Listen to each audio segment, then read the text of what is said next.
femme avec toi. Elles sont venues à la veille du dernier jour du Grenelle sur les violences conjugales pour dénoncer encore.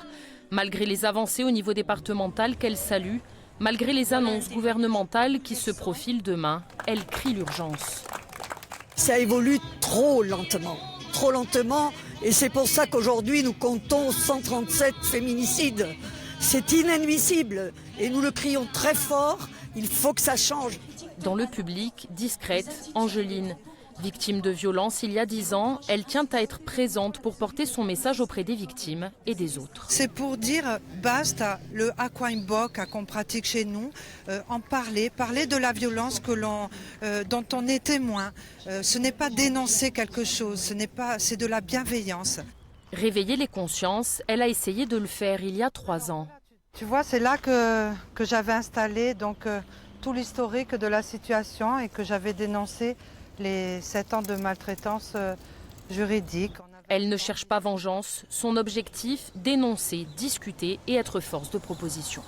Par exemple, qu'un divorce soit rapide suite à un acte de violence conjugale.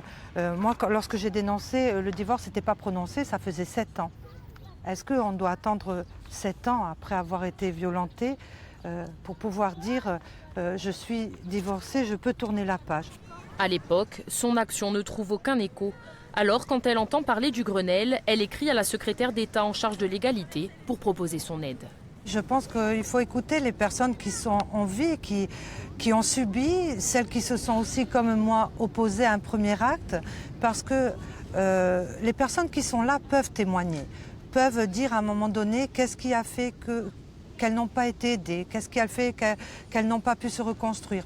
Alors que malheureusement, et c'est dramatique, mais les personnes qui sont décédées, victimes de ces violences, ne sont plus là pour témoigner, mais il faudrait que nous, justement, puissions témoigner pour elles.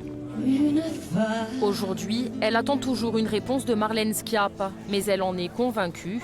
Grenelle ou pas, le chemin est encore long. Toi.